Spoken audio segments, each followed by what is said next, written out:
दोस्तों आज की इस वीडियो में बात करेंगे तोरई यानी रिच गॉड की बेल के बारे में। और अगर आपने भी अपने गार्डन में तोरई या गिलकी की बेल लगाई हुई है और उसमें अगर ज़्यादा मात्रा में फल और फूल नहीं आ रहे हैं या जो फल और फूल आ रहे हैं उनका साइज़ बड़ा होने से पहले ही वो सड़ के या फिर सूख के झड़ जा रहे हैं, तो उसके लिए आज मैं 3 ऐसे बहुत ही बेहतरीन फर्टिलाइज़र यानी खाद के बारे में बताऊँगी जिनका इस्तेमाल अगर आप अपने तोरई या गिलकी की बेल में करते हैं तो आपके जो बेल है उसमें बहुत ही ज़्यादा मात्रा में फल और फूल आएंगे और एक भी जो फल और फूल है वो सड़ के या सूख के ख़राब नहीं होगा। तो जैसा कि आप देख सकते हैं मेरी जो तोरई की बेल है उसमें कितने ज़्यादा मात्रा में फल लगे हुए हैं। पूरी जो बेल है वो फलों से लदी हुई है और फल का जो साइज़ है वो भी आप देख सकते हैं काफ़ी अच्छा मिला है। और ये जो तोरई की बेल आप देख रहे हैं ये क्यारी में लगी हुई है, मतलब बेसिकली नीचे जो है वो सीमेंटेड सरफेस है, उसके ऊपर मैंने 1 फुट की मिट्टी डलवाई हुई है।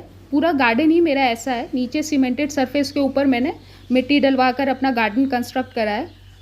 और उसके बाद भी आप देखो मात्र 1 फुट की मिट्टी में भी कितनी अच्छी जो बेल है वो ग्रो हो रही है और कितने ज़्यादा मात्रा में फल और फूल आ रहे हैं।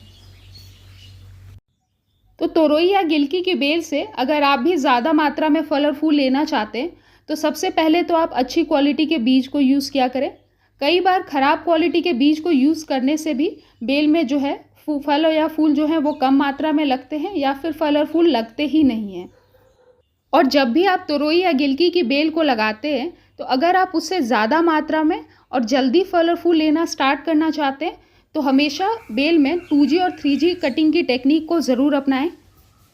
तोरई या गिलकी की बेल में 2G या 3G कटिंग करने से फल भी ज़्यादा मात्रा में लगते हैं, साथ ही जो है फल जल्दी लगना स्टार्ट भी होते हैं। तो 2G और 3G कटिंग बेल में कैसे करनी है उस पर ऑलरेडी मैंने एक डिटेल वीडियो शेयर किया हुआ है। अगर आपको नहीं पता है तो आप वो वीडियो जाकर चेकआउट कर सकते हैं। उस वीडियो की लिंक मैं एंड स्क्रीन पे डाल दूँगी। और कई बार पॉलिनेशन यानी परागण नहीं हो पाने की वजह से भी जो छोटे फल या फूल हैं वो छोटे में ही सड़ के या सूख के गिर जाते हैं और उनका जो साइज़ है वो बड़ा नहीं हो पाता है। तो गिलकी या तोरई की जो बेल होती है उसमें आमतौर पे 2 तरह के फूल खिलते हैं। एक तो उसमें मेल फ्लावर होता है और एक उसमें फीमेल फ्लावर होता है। फीमेल फ्लावर जैसे आप देखो ये वाला है, इसके नीचे तोरई लगी हुई है तो ये फीमेल फ्लावर है। और जिसके नीचे तोरई नहीं लगी होती है वो उसका मेल फ्लावर होता है। तो ये जो फीमेल फ्लावर है इसके साइज़ को बढ़ने के लिए इसको आपको पॉलिनेट करना बहुत ज़्यादा ज़रूरी होता है। तो जब भी आप देखें कि आपकी तोरई की बेल में फीमेल फ्लावर खिला हुआ है, आप कोशिश करें उसके 1 से 2 घंटे के अंदर आप उसको पॉलिनेट ज़रूर कर लिया करें। और बहुत आसान है पॉलिनेट करना, पहले भी मैंने वीडियोज़ में बताए हुए हैं। आपको जो मेल फ्लावर है उसके पॉलन को यानी जो उसमें पराग लगा होता है उसको आपको फीमेल फ्लावर में इस तरीके से ट्रांसफ़र करना होता है।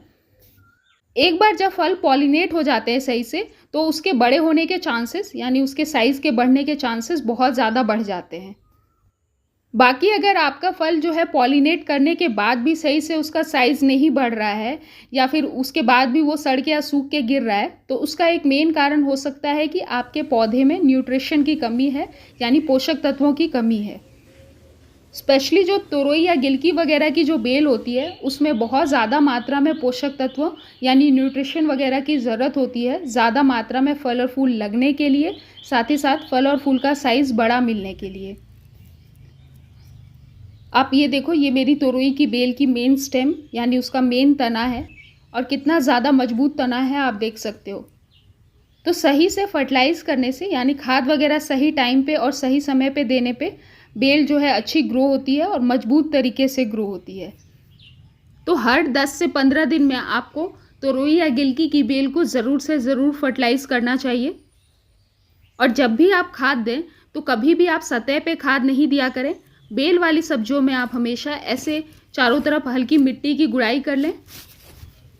कई बार क्या होता है कि बेल की ग्रोथ जो है वो रुक जाती है, तो मिट्टी की अगर आप गुड़ाई जो है सही से करते रहेंगे टाइम टू टाइम तो इससे जो है बेल तेज़ी से भी ग्रो होती है।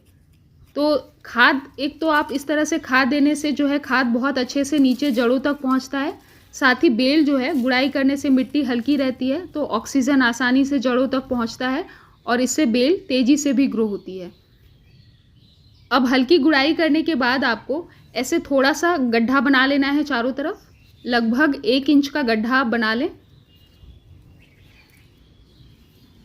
और अगर आपके तोरई या गिलकी की बेल में ज़्यादा मात्रा में फल और फूल नहीं आ रहे या बिल्कुल भी नहीं आ रहे हैं, तो आप 1 से 2 चम्मच जो बोन मील फर्टिलाइज़र होता है उसको इस्तेमाल करें अपने बेल में।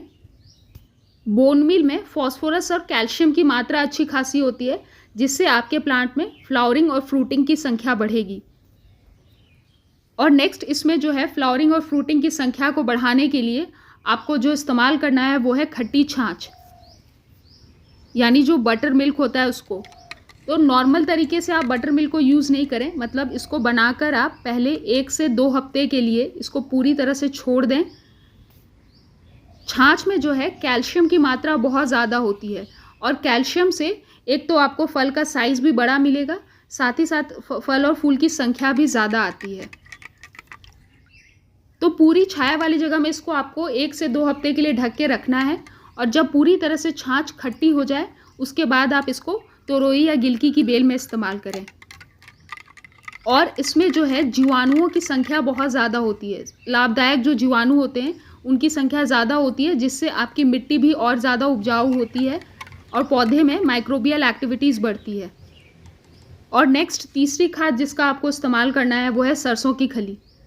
सरसों की खली से आप लिक्विड फर्टिलाइज़र भी बना के तैयार कर सकते हैं। कैसे बनाना है ऑलरेडी मैंने वीडियोज़ में बताए हुए हैं। या फिर आप इस तरह से इसका पाउडर बना लें और पाउडर को डायरेक्टली जड़ों में डाल सकते हैं। सरसों की खली को इस्तेमाल करने से आपकी तोरई या गिलकी की बेल को लगभग वो सारे पोषक तत्व या सूक्ष्म पोषक तत्व मिल जाएंगे, जिससे आपके पौधे की जो ग्रोथ है वो अच्छी होगी, साथ ही साथ फलों और फूलों की संख्या बढ़ेगी। तो आप या तो अलग से इसका लिक्विड फर्टिलाइज़र बना के डाल सकते हैं, या फिर डायरेक्टली पाउडर को जड़ों में डाल सकते हैं। या फिर आप एक और काम कर सकते हैं कि जब छाछ आपकी लगभग बन के रेडी हो जाए उसके 2 से 3 दिन पहले आप सरसों की खली को छाछ में डायरेक्टली डाल के, लगभग जैसे आप अगर एक प्लांट में डालना चाह रहे हो तो 200 ग्राम अगर छाछ है तो उसमें 1 चम्मच आप सरसों की खली को अच्छे से 2 दिन पहले या 3 दिन पहले मिक्स करके रख दें और साथ में फर्मेंट होने दें। उसके बाद आप पौधों की जड़ों में, मतलब जो तोरई की बेल है उसकी जड़ में आप डायरेक्टली डालें। बहुत ही ज़्यादा फ़ायदा आपके प्लांट को देखने को मिलेगा। और अगर आपको तुरंत ही इस्तेमाल करने की ज़रूरत है तो जो ऑलरेडी बनी हुई छाछ है उसमें आप 1 चम्मच सरसों की खली घोल दें और डायरेक्टली जो है पौधों की जड़ों में तुरंत आप डाल के इस्तेमाल कर सकते हैं। और इन तीनों ही खाद को आपको 15 दिन में एक बार रिपीट करना है। तो दोस्तों आप भी इन तीनों फर्टिलाइज़र को इस्तेमाल करके देखें, बहुत ही ज़्यादा फ़ायदा देखने को मिलेगा। और ऐसा नहीं है कि एक बार इस्तेमाल करना है, रेगुलर बेसिस पे यूज़ करते रहें, तभी जो है ज़्यादा फ़ायदा प्लांट में देखने को मिलेगा। तो उम्मीद है आज की ये वीडियो और ये जानकारी आपके लिए यूज़फुल रही होगी। और भी अगर तोरई की बेल से रिलेटेड कोई भी जानकारी या कोई भी इन्फॉर्मेशन आपको चाहिए तो आप नीचे कमेंट सेक्शन में पूछ सकते हैं, उस पर भी मैं और वीडियोज़ बनाने की कोशिश करूँगी। और अगर आपको तोरई या गिलकी के बीज चाहिए तो नीचे मैं डिस्क्रिप्शन में लिंक डाल दूंगी, आप चाहें तो वहाँ से बीज जाके खरीद सकते हैं।